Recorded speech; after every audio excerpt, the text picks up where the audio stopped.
Hello and welcome to the Ask the BA series. In this lesson, we'll be looking at investigation techniques and requirement gathering. What are investigation techniques? Investigation techniques are the ways in which a business analyst tries to find out the root cause of a problem. It is usually referred to sometimes as root cause analysis. There are many different types of investigation techniques. On the screen here, we've grouped some techniques under workshop techniques. Now, workshop techniques can usually be divided into two areas: discovery and visualization. Under discovery, you have examples like your round robin, your brainstorming, your brainwriting, your post-it exercise. And for visualization, we're talking about the use of tools like process models, rich pictures, mind maps, context diagrams. Workshop techniques are a form of collaborative investigation, and it usually involves bringing people together to brainstorm, and by doing that they discover the root cause of a problem. They can also use visualization techniques. In other words, they bring in things like rich pictures, mind maps, context diagrams. So the business analyst tries to use these visual diagrams to capture the scenario and make it a lot easier for the participants in a workshop to deliberate on the scenarios, on the issue, and come up with possible root causes of that problem. Other techniques also includes interviews, observations, protocol analysis, shadowing. Interviews is your most common form of what we call a one-to-one investigation technique. Observation is also a very popular technique, in which case the business analyst tries to observe the participants in a business environment, oftentimes without allowing them to be aware that they are being observed, so as not to distort or affect their usual way of working. By doing all of that, the business analyst is able to gather information and understand how the business works.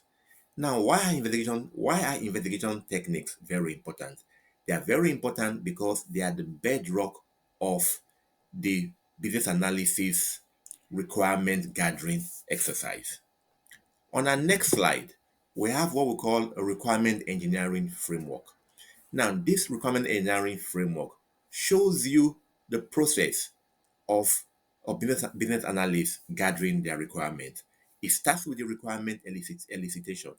At this stage, the business analyst uses those investigation techniques to try and bring out the requirements of that project. And then it moves on to requirement analysis. And in this stage, the business analyst analyzes those requirements that have been elicited and tries to remove duplicates or errors. And then it goes to requirement validation. And in this stage, the business analyst takes the requirement to the stakeholders for the stakeholders to validate and confirm if he had actually captured the requirements properly. Now, all of this leads to your requirement documentation, because all the requirements that have been gathered would need to be documented in an appropriate format depending on the organization. And then underneath all of this is your requirement management. This is the stage where the business analyst is managing changes in the requirement, because in every project, requirements tend to change. And so the business analyst is able to manage this change. In your next slide, we have the relationship between requirement elicitation, analysis, and validation. This slide actually shows you the process of requirement gathering. In other words, it starts from your requirement elicitation, where the business analyst makes use of the investigation techniques. It draws out the information and then analyzes this information, removes duplicates, and once that is done, he also takes out, he fills in any gaps, asks questions, and brings out a better requirement. And all of this leads to what we call defined requirements. Now, once these requirements are defined, the business analyst will take it to the stakeholders to validate. The stakeholders would look through these requirements and confirm if the business analyst has actually captured what was requested. You can see in this diagram that it is a continuous loop, and it's often a two-way movement, particularly between requirement analysis and requirement validation, because this loop continues until we get to a point where both the stakeholder and the business analyst can validate that the requirements have been properly captured. Your next slide shows you different types of requirements. Generally, in your day-to-day project work, requirements will be either functional or non-functional.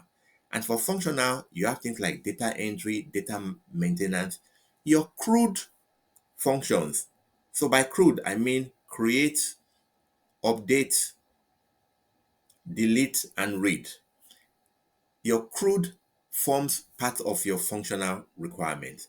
And then for your non-functional, you have issues like performance, security and access, backup and recovery, archiving and retention. And then your general requirements and technical requirements are things like business constraints, business policies, things relating to hardware and software. In this example, next example, this is a brief example of a high-level requirement where we're trying to buy a car. You can see we've tried to break it into external, internal, and fuel type, and I just tried to list out requirements in a very simple format. Once this has been done in a high level, it will now be the job of the business analyst to go back to the business to try and break it down into a more detailed level. On our next slide, we have a requirement analysis task. Why don't you look through this scenario and try and see if you can list out and identify the pain points of the current system. And once you've done that, try and see if you can advise on how this system can be improved. And then write out in the list what you think are the requirements for this system. That will be all for today. Thank you very much. If you have any questions, drop it in the comments, and I'll see you in the next